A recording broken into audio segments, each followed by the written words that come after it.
welcome to the Impostor Syndrome Files. I'm Kim Menninger, and I am so grateful that you are here.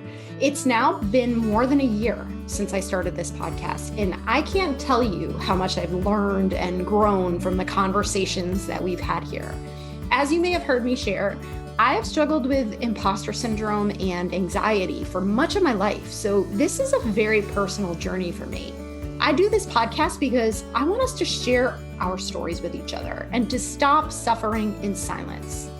Imposter syndrome is a pretty universal human experience and nothing we should be ashamed of. By listening to or supporting this podcast, you're helping me to advance my mission of destigmatizing this conversation and making it safe for everyone to be vulnerable and get the support they need.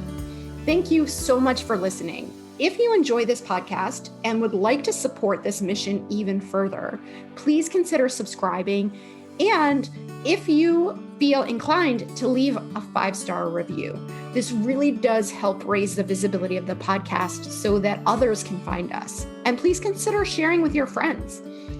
Lastly, if you have a story you'd like to share, connect with me anytime. I would be happy to interview you. Thanks again for being here.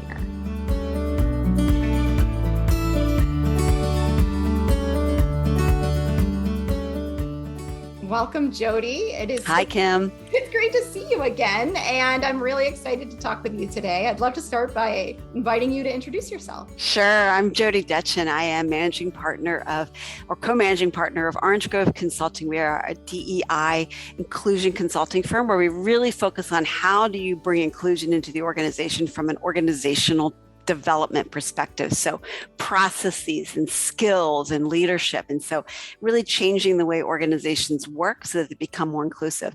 I'm also associate professor of practice at Suffolk University in downtown Boston in management. And I also run the MBA program there. So I bring in a really strong academic lens as well.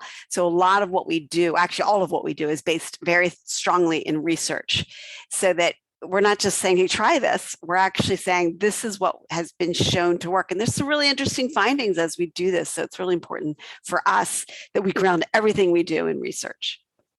I am so excited to bring your lens to this conversation because I believe that DEI is such an important factor when we talk about imposter syndrome and confidence more generally in the workplace. Yeah. And, I think from personal experience, a lot of times managers or just in general, the system isn't always welcoming that kind of conversation. It doesn't necessarily feel like it's quantifiable. It might feel a little bit sensitive, but I think there are really strong business reasons why it makes sense to create a culture where people can feel more comfortable and thus more confident, contribute more fully to the overall business experience as well. So before we jump into more of your research and how you do what you do and the impact of that, I'd love to hear if you have an imposter syndrome story of your own. How have you managed your own journey in your career? It's so funny because when we wrote our first book, The Orange Line, back in 2013, we actually interviewed women of all different backgrounds, but really women at the middle level, focusing women at middle management level and above. And what we found was that almost everybody had a zigzag story career, and mine was the same. I think 2 times I felt as an imposter. The first time was after the birth of my second child. I was a professor, but I went really part-time. And I found, society actually doesn't like motherhood very much, American society. And so I felt very much rejected, and I felt very, I don't even know what the word, I haven't told the story in a while. I felt like I wasn't good enough, right? I felt like I was trying to present something that I wasn't, and it was imposter syndrome. I felt that I was much less capable than what I was presenting. And of course, that wasn't true because all my previous experience was still there. There was just this piece of my life that didn't get a lot of respect. And so I actually internalized that. And it took me a while to actually work past that as I started to realize the contributions that I did want to make in the world. And once I started to internalize and start to believe in myself and trust myself again, then the imposter syndrome went away. The other time I found the imposter syndrome show up is that I work in academia, and for a long time I didn't have my doctorate. And in academia, not having a doctorate is very much, it's actually not an internal imposter, it's an external imposter. Like, people actually tell you that you aren't good enough because you don't have a doctorate. I've subsequently gotten my doctorate, so that's gone away.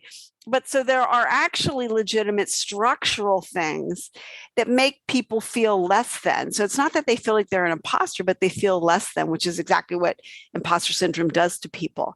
And so these structural aspects, and then the credibility and the respect that go with these structural aspects, are a key component of how confident people feel, if that makes sense. Absolutely. And I think that's such an important part of the conversation, because I think that there's been a lot of focus on the internal elements and not as much on what's going on externally that's causing all of us to feel this way, right? Correct. And you said that too, about the other people are thinking of you as an imposter if you don't have these particular credentials or aspects to your background.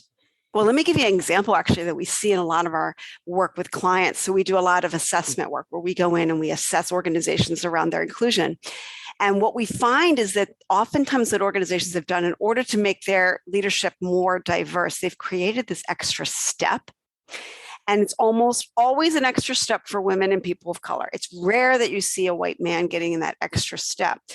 So you can become a senior leader, but you're like senior leader light. And so there's all sorts of titles that people put in the place. And the problem is that it's basically saying you need to prove yourself. And so it's just riddled with this lack of credibility from both sides, internally and externally, because the people that are in those leadership positions currently look at that role and say, yeah, that's not it. You're not really a leader. We just did that because you are a woman or a person of color. You're not really capable. And then the women and the people of color feel like, well, I guess I'm really not capable. I didn't get this title. And there was a good intention behind this. A lot of organizations have done this to bring more diversity into their senior leadership team. But the end result is they're looked at as less capable, both internally and externally. So it's like riddled with problems. That's so interesting. I'm sure you see a lot of unintended consequences. Yeah. These efforts, because it is so complicated. And if there were an easy answer, we'd be in a very different place right now. Right?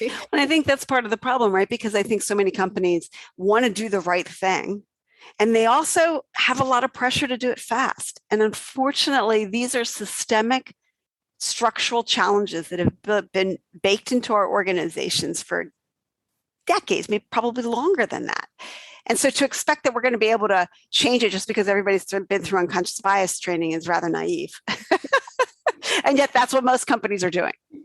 Yeah, it seems like a very checkbox type of behavior or activity. I'm curious too, as you're having conversations, and there's been a lot, I think, in our political climate or just social climate that has raised the urgency around some of the conversations about inclusion in particular, and not just diversity.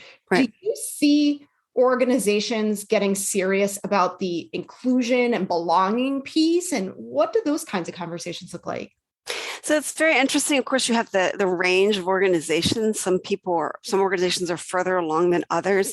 I think tech has gotten probably more pressure than most organizations, tech and finance. Banking's done an incredible job of actually thinking about it. The way we look at inclusion is that inclusion is changing the processes so that you're bringing everybody's voice into the table, and everybody has opportunity based on their capability to actually get promoted. So for example, in a lot of the work that we do with clients, one of the things we often see, and we see this a lot, to the point where I actually did some research on it, and it's pretty evident. There's a promotion that people get, but there's 5 steps before that promotion that prepare you for that promotion. And so when people look at the promotion and they say, there's not enough diversity of people that we're including in that promotion, what they're not looking at is the 5 steps before. And so think about what that requires. That means that, are you getting exposure to the clients? Are you getting the visibility projects? Are you getting the opportunity to be involved with senior leadership? Are your projects that you're working on or the work that you're doing impactful to the strategy? And so these are all things that are very, very hidden and nuanced and often not tracked or measured. And so organizations aren't looking at those precursor elements, which are actually the reason why promotions aren't yielding the outcome. They're looking at this one piece. And it's the same thing with hiring, for example. People say, oh, we need to hire more diversely. And then there's like, we've got a 10-step process that people need to do from the point of understanding the need to the point of actually onboarding, that really you have to look across that 10-stage process and look at each element of it to see where bias is baked in, because that's the real challenge with inclusion. It's that we've built exclusion into the process. We've built default into the process, and the default is exclusionary. That's the problem. And so it's requiring organizations to sort of look underneath the hood. And most organizations are like, oh, okay, didn't think I had to do that. That's really interesting, because it does sound like there's an unlearning aspect to this, or yes. There's probably a better way to say that, but like you're saying, it's not like we're starting from scratch and thinking about how do we build something that's inclusive. Correct. You start with reversing a lot of the correct current way of doing things. And so it's a change management process. So when we work with clients, the way we describe this is changing processes. So, back when we did, we looked at the supply chain and we redesigned the entire supply chain. And now we're looking at that again. We're looking at the supply chain again, and you're redesigning all these different elements. So we're talking about doing the exact same thing with inclusion. And here's the thing that I think people fail to see, and that is that today's approach is a default approach, and it's going to yield you the fastest, most efficient, as it's designed today, outcome, but it's not going to yield you the most effective outcome. So the intermediary step is to redesign the process. And in that intermediary step, it will be less efficient. But then you actually recalibrate under a new process. And so people get used to a new process, and the new process becomes efficient. Mm-hmm. So there's the step in the middle where it's less efficient. So for example, if I have to go through and standardize all my interview questions, because that's one of the key ingredients to successful inclusion, now I have to go make sure everybody in the organization is using the same interview questions for every time they're interviewing, not across the organization, but across their, whoever they're interviewing for. Initially, people are going to be like, groan, I just wing it. Yeah, why do I have to do that? So there's going to be this resistance. It's going to be less effective. People are going to push back. So there's this noise in the machine. But then once you establish it, now it's done. And people go, okay, here are the questions done, and I'll just do it. And nobody thinks twice about it. So it's just that we have to get through this intermediary period. That's what there's the way, we know the way out. We know what the end result's going to look like. So all we have to do is figure out how to manage this middle process. That makes perfect sense. And just as humans, I think no matter what, we're always going to resist change, right? It's uncomfortable. Bingo. It's right. It's annoying to have to do things in a different way. Right.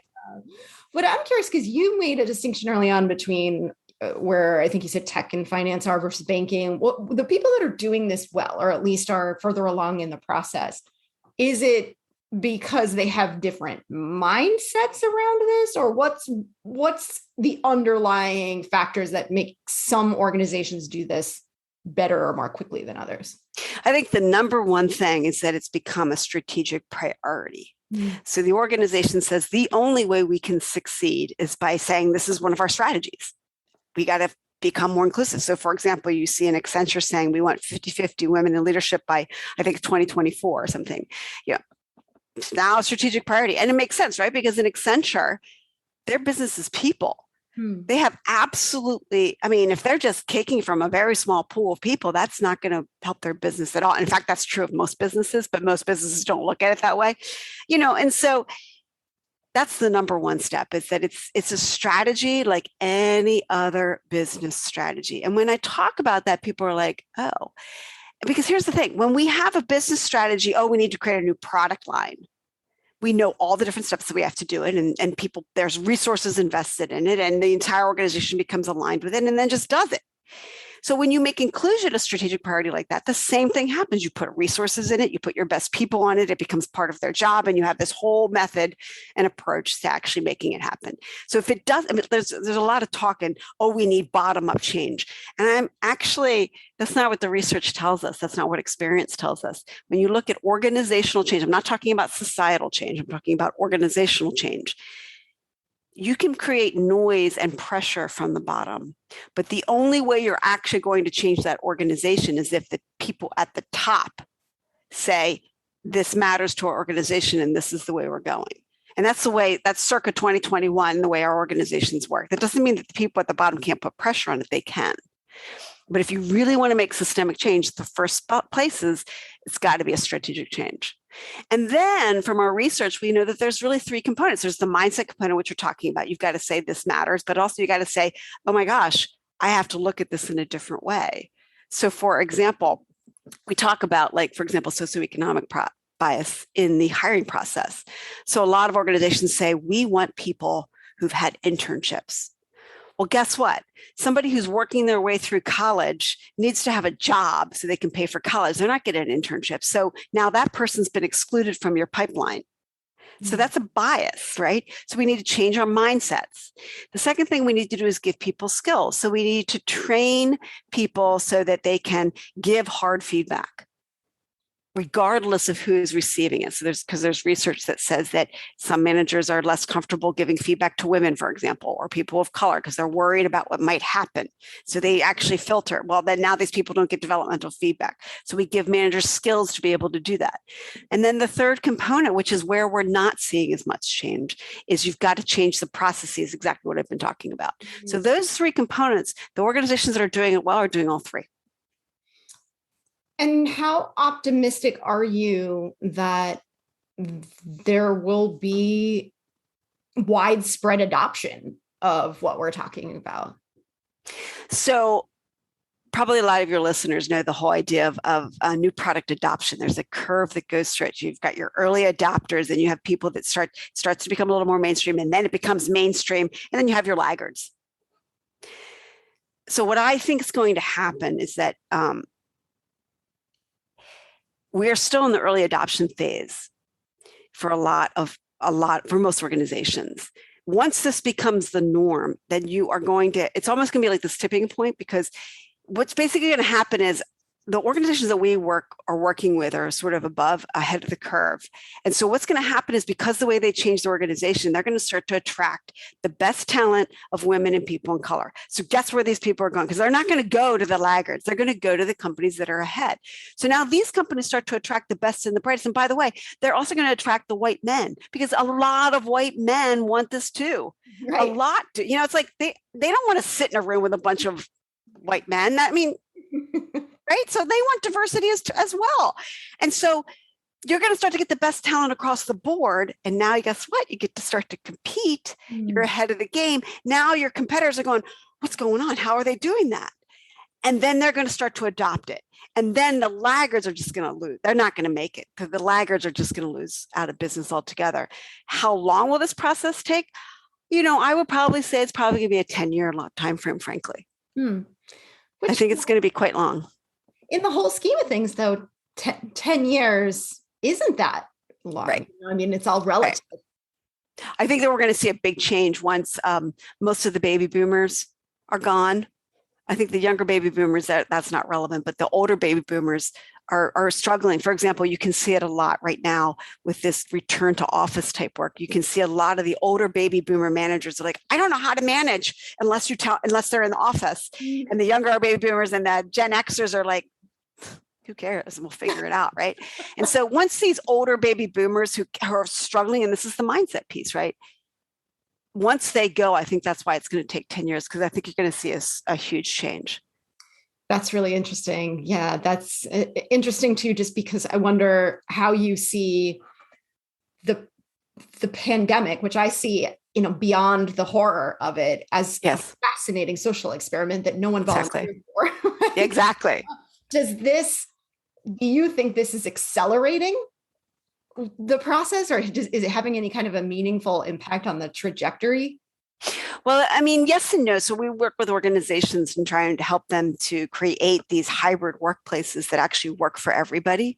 So you do a hybrid workplace and it becomes inclusive. So I think, but the problem I see is that a lot of people are doing it by dictate. So everybody needs to be at work on these 3 days. And so rather than actually, and if we think about inclusion, what inclusion means is that people have a variety of different needs. They might have elder care needs or child care needs, or maybe they don't feel comfortable because they're not vaccinated, or they're immunocompromised or something, right? And so people have all these different needs. And when we have a dictate, it's a very, very rigid protocol. Inclusion requires more flexibility by definition. It requires people to step back from the autocratic approach. This is how we're doing things, and actually become more fluid in how we, for example, facilitate a meeting. And so let's just say, for example, in a hybrid workplace, you've got some people who are in the office and some people online. So old school leadership would just say, well, there's people who are dial in, who cares about them? But inclusive leader would basically consciously think about, how am I going to run this meeting so that I can make sure that everybody's voice is heard and that we're all being involved in the decision making and the brainstorming part of it. And so I'm actually being thoughtful about the way I'm managing the meeting. So this COVID opportunity to rethink our business can accelerate it for those organizations that want to be thoughtful about it. But for those organizations that are not being thoughtful about it, it's actually they're not going to reap the advantage of it. They're going to lose out, in my view, from what I'm seeing. That makes a lot of sense too. And I'm curious what your thoughts are on, you had alluded to this earlier too, when you were talking about providing managers with skills around feedback and interview skills. How does this change management training too? Because it's been my experience. I used to work in tech, that you proved yourself as a rock star, and then you got thrown into management, and it was basically sink or swim, right? There wasn't a whole lot of support, but I can't imagine that we will experience the full benefit of the work that you're doing until it happens at an individual leader Totally agree. Right? Yeah, I totally agree. We do a lot of work around inclusive leadership. We considered inclusive leadership to be a fundamental 21st century skill. Like, we don't think that you're going to be able to be an effective leader if you don't have the ability to lead inclusively. So in our program, we focus really on 4 key skills. The first key skill is mindset shift, and thinking about what are becoming more aware of how our assumptions show up in the workplace. Oh, you just had a baby. Oh, it's okay. You don't need to work as hard. We'll let you. Immediately letting, the job doesn't matter. So now we've made an assumption that that's what the person wants. So you have to identify the assumptions. That's part 1. Part 2 is the ability to have the hard conversations. So there's a lot of managers right now that are afraid of having conversations. And I think to an extent, rightly so, because there's a little bit of this backlash against, there's a little bit of fear of being called out. And there's a little bit of lack of understanding on the callers outers, which is hard because they've been put down for so long. So it's very hard to ask them to have more space to actually forgive somebody. And yet the only way we're really going to get through this is to actually have these conversations on a 1-to-1 or 1-to-3, or really small conversations. So we need to give the senior leaders the ability to have these hard conversations and to facilitate the conversation so that they can listen. They can understand different perspectives. They can speak their own truth, and they can ask a lot of questions and understand the other person's truth. Because that's how we come to solutions. The third skill that we talk about is this ability to facilitate. Most managers that I know, very, very few, have been taught how to facilitate a meeting. And yet meetings are such a ubiquitous part of the way we do it. So we actually train people on how to lead a meeting inclusively, and how to make decisions where you get all voices. And then the last piece is what we call allyship. It's probably not the most precise word, because it's not allyship as you're often hearing it in the world, but more allyship is who you're going to show up for. what changes in your organization are you going to make so that it broadens the pool, it broadens the opportunity for other people? Are you going to change the way you do promotions? Are you going to change the way you figure out how people are assigned to different teams? Are you going to change the way that people get their performance evaluation? What are you going to change about your processes to actually make them more inclusive? And so those are the 4 skills that we really, really focus in on with senior leaders that we don't see happening in most leadership programs today.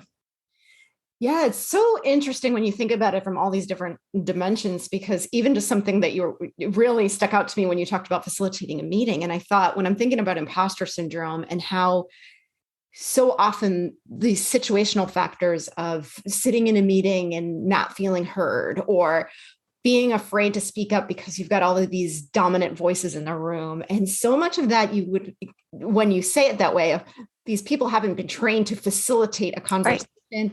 A lot of these effects are a function of, I don't want to use the word ignorance, but just a lack of awareness, right? It's lack of awareness, yeah, and skill. Yeah, it's not, there are certain elements of the system that I think have a different level of impact, or perhaps we're, I don't think of anything as being intentionally malicious, so to speak, although the unintended consequences of different. Yeah.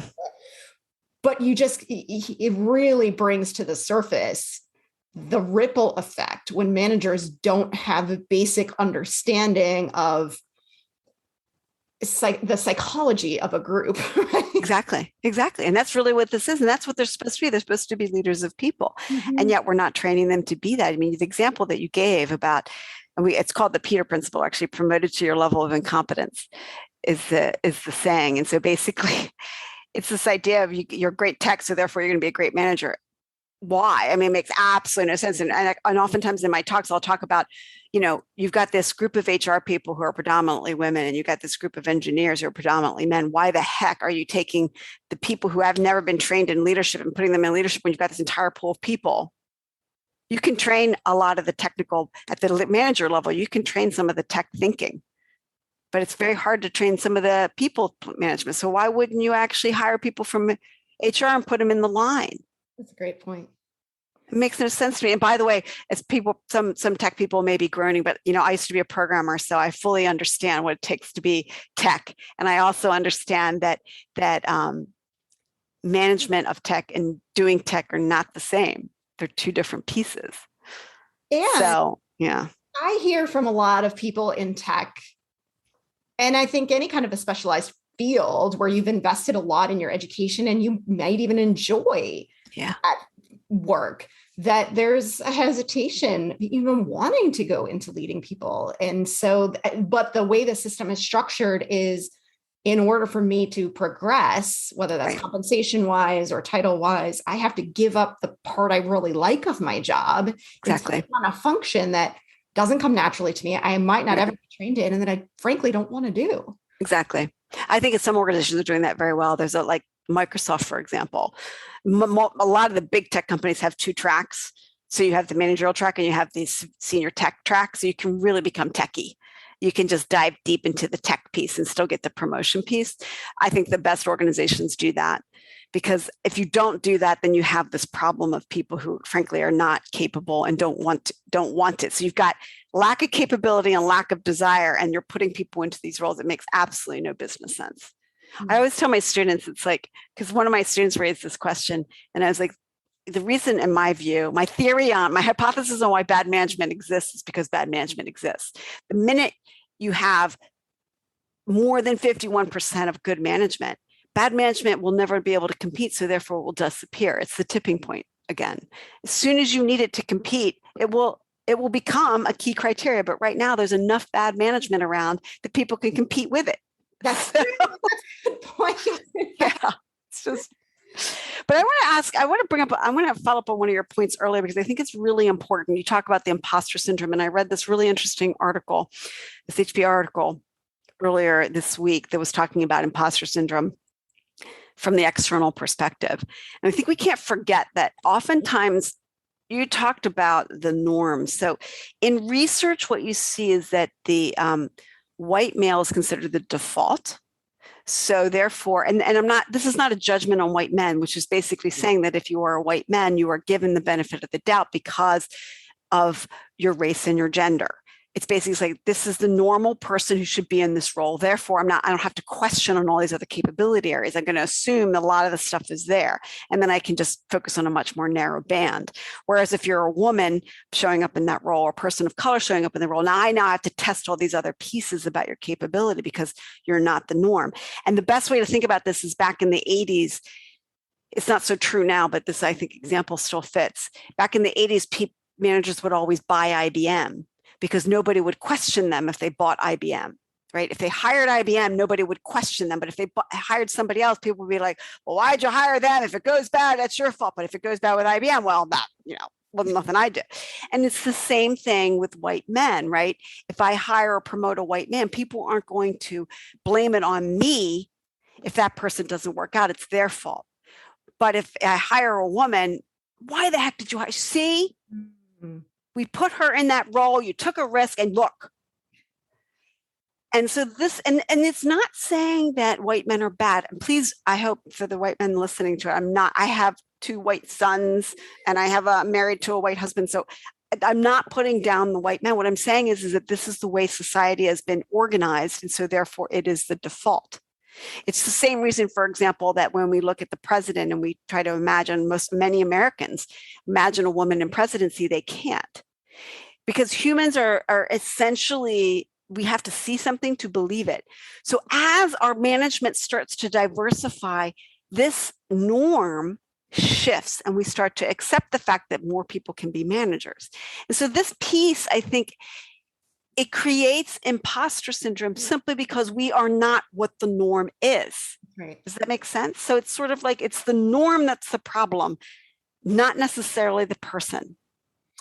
Yes, you're absolutely right. And I don't know if you're referring to the stop telling women they have imposter syndrome. Yes, that's.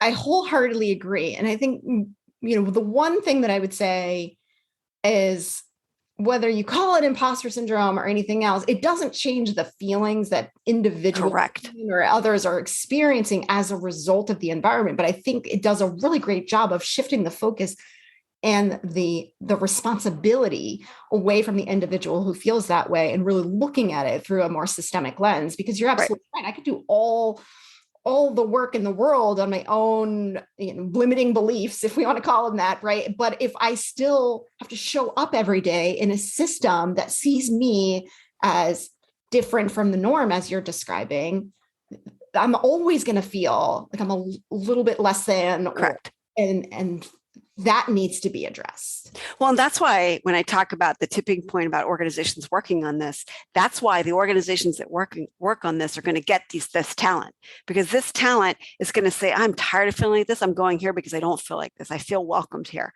So the best talent's going there. And that's why I think you're going to see the systemic shift. But I want to reinforce what you're saying, though. I do still believe that women, people of color, whoever the disadvantaged group, and white men too, have to work on the internals as well. Because what happens, we've seen a lot, is that the external messages get internalized and then we beat ourselves up for it. The classic example of is that if there's a job listing and men feel like they only need, like, I think it's 60% of the criteria, women still feel that there's 100% required. This is still true. This hasn't changed. And so that particular piece is a limiting belief on women. So I don't think that women should stop thinking along this limiting. We should still reframe our limiting beliefs. I'm good enough.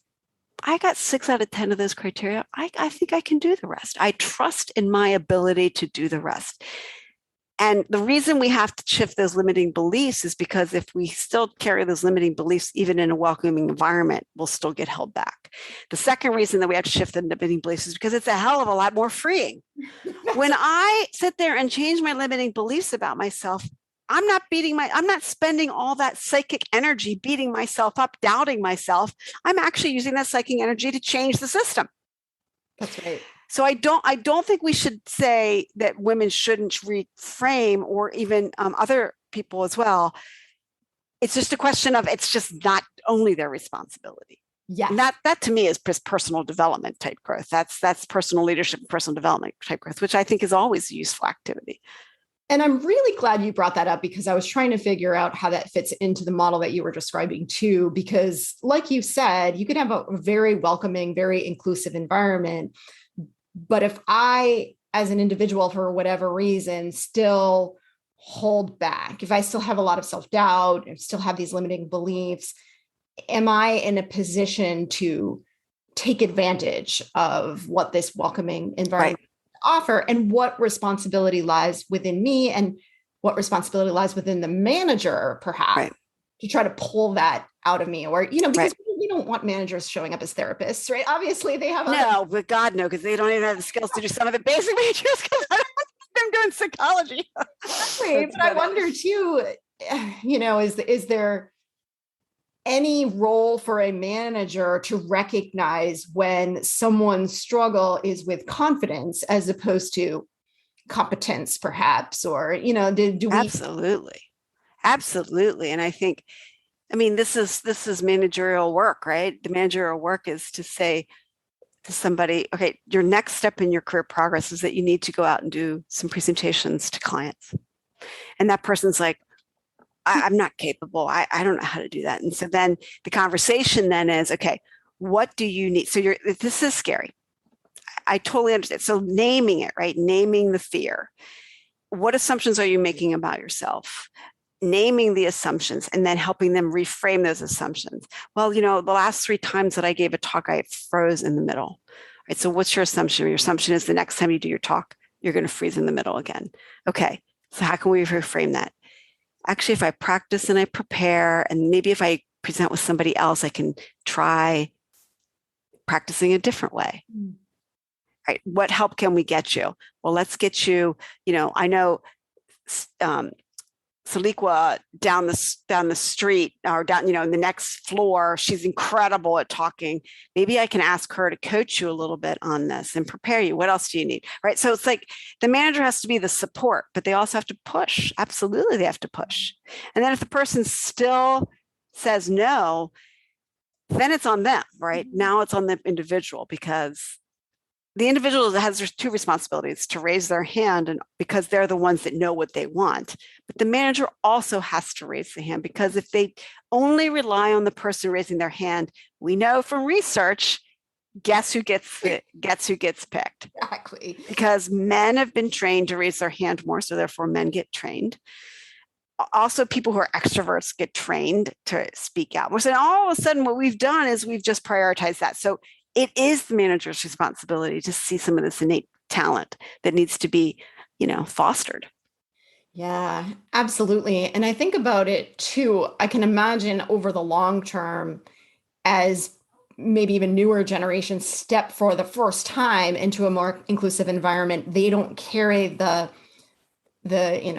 trauma. And I don't use that in the most powerful sense, but there's a lot of toxicity in the workplace that a lot of times people are, they've come from a bad manager or a bad environment into a better one, and they're still waiting for the drop, right? Like, can I really trust that you're on my side? And so I think it takes a while too for that trust and confidence to build, not because of the system they're in now, but because of everything that they've experienced in the past. I know, and that's tough work. I know of 2 different senior leaders who had worked in an extremely toxic managerial environment. And both of them left because of the level of toxicity. And for both of them, one actually had to leave and stop working for 6 months to recover. The other one continued to work, but took probably about 18 months to get past it. The trauma that you talk about was legitimate. And it took them that line. Of course, it's not just a one and done. It took them, it's a gradual process over time of healing. And that's just inner work. And there's nothing much but what a manager can do in that situation, one that's not toxic, is actually provide that supportive environment to help the healing. But, that healing that's human, unfortunately. It makes me so sad how much toxicity is still there. It really makes me sad. I agree with you. And I think you're right that the new manager or the new system can create consistency. I think an expectation and experience so that you can more quickly trust that things are different here. Yeah. Yeah. And I actually think, well, I can tell you, as I mentioned, I teach MBAs. We teach the new kind of management. So we're certainly teaching that. I can tell you from, executive work that we do, we're teaching this new kind of management. Some of the research that I've done, these senior leaders know and want to be better leaders. There seems to be a real push towards this. The challenge, I think, is really in middle management because middle management doesn't get enough investment. Good point. And so I think it comes back to the point that you made earlier, which is we're not really training people. We're just pushing them into the roles. And so I think that's where the problem is. And it's a lack of investment at that level. And that's pretty well documented, actually. Well, I'm also interested in hearing if you have thoughts on this other dynamic that I've been running into too with some of the clients that I've been coaching is there isn't enough bandwidth because often middle managers are also working managers. And so it's almost creating a conflict because I still have my job to do. And now the role of leader is almost one of resentment because now you're taking away, as my employee, you're taking away from the time I need to be spending on my own work. And the kind of conversation that you were describing earlier of how can I help? And let's think through this together of what you need. A working manager doesn't necessarily feel like they even have the time to have that conversation. Exactly. And this is the nature of U.S. business circa 2021. We flattened our hierarchies, which I think was a good thing because there was a lot of waste. But I think we've almost undervalued the managers. And I don't know what's going to happen with this, but I do actually think I find it ironic that we have this increasing automation going on. And the one thing we can't automate is this human interaction. So I wonder whether we will start to see a shift in value pure managerial skills more highly because we can automate a lot of the other stuff. So it'll be interesting to see what happens with that. I agree. Early days. I'm very interested in the long-term trajectory there. Yeah, because it really is a different, as we've been talking about, it's a different skill set, the ability to empathize. I agree. That's with people. It's interesting. I'm a Star Trek fan and I've been watching Star Trek Discovery because we just got the channel that has it. I was going to say, and then I'm like, no, I'm not going to actually advertise for them. But at any rate, that's exactly what the commanders in the Star Trek series do. The tech's there and the tech does amazing stuff, but it's the people management that actually matters in that organization. Wow. And you can also look at Ted Lasso, same thing, right? In those types of stories, it's the people management that's the most important piece, not these technical skill pieces. And in both of those storylines, their success is because of the incredibleness of their managers. So there is something going on here. Yeah, that's a very good point. And when you put it that way, imagine the possibilities if you were to get rid of your toxic leaders, replace them. Yes. And you think that they're these big rainmakers, but the reality is they're actually costing you a ton of money because people are leaving or they're not as effective. They're so crazy. Oh my goodness, Jodi. I really mean it when I say I could spend all day talking to you. It's so fun. Do you have any final thoughts or anything that you want to share in closing today? I just think that for organizations that aren't quite sure where to go next, I think the most important piece is to start walking the path and don't worry about getting it perfect. Just pick a place and start, whether that's hiring people, promoting, whatever it is, you pick the place, start, and then the rest will come. And do you think to that point that you can start from anywhere in the organization? So if I am a mid-level manager, let's say I believe, well, I can't boil this ocean, right? I don't have the kind of influence that's going to affect the overall culture. Is it still worthwhile for me to say I can do something within my own? Absolutely. You can figure out how to change the processes within your own team. You can manage teams more inclusively. What I would say is that if you're that middle manager, measure measure the outcomes, whether that is asking people how they felt about a particular meeting, about their level of input at 0.1 versus 0.3 months, 6 months, 12 months, measure so that you can start to track what's going on. And then take that beautiful measurement and go start shopping it around the organization and watch what happens. It'll start to change. People will talk. So yes, start where you are. That's great. And then before we wrap up, I want to take a minute to ask you about your book. Yes. So my book, The Next Smart Step, How to Overcome Gender Stereotypes and Build a Stronger Organization, came out in February. So you can get it on Amazon. We have a gender focus for this particular book, but the processes that we talk about are actually, regardless, they're all really inclusion based. So they're really good for, you want to know how to do it? That's your how-to guide. That's wonderful. And I will make sure that there's a link in the show notes for anybody who's interested and Thank you. More information about you as well. Anybody who wants to learn more. So fabulous. Thank you so much, Jodi. This has been such a great conversation. Thanks, Kim. Have a great day. Thanks again for listening. If you'd like to stay connected, please join the Leading Women discussion group, which meets every Thursday at 12 p.m. Eastern. This is a place where women come together to discuss questions or challenges related to leadership development and career management. It's a great place to learn from, support, and connect with other women on similar journeys. In addition to the weekly calls, we also have a Facebook group and a Slack channel where we stay connected and support each other. Please join us there too. You can check out the show notes for the links. Before we wrap up, if you like this podcast, I would love to share another podcast with you that I know you will enjoy. Do you ever find yourself playing small? Do you want to take risks, but in the end, you end up taking the safe route? Does your inner critic keep you from reaching your full potential? As counterintuitive as it often feels, we don't become confident first and then take action. It's through our actions that we build our confidence. That's why one of the greatest ways to manage imposter syndrome is by taking brave and bold action. If you want inspiration and insights to help you to take action and to be brave at work, then my friend and colleague Jen Pastikas's Brave Women at Work podcast is for you. Jen and I met when we interviewed each other for our podcasts, and I knew instantly that Jen and I shared a similar worldview and a commitment to empowering women to be our best selves. On her podcast, Jen digs into common challenges such as perfectionism, boundary setting, and burnout, all to empower us to shift our mindsets and play bigger in the workplace. You can find the Brave Women at Work podcast on Apple Podcasts, Stitcher, and Spotify. Visit the show notes for the relevant links. Thanks again, and please stay in touch.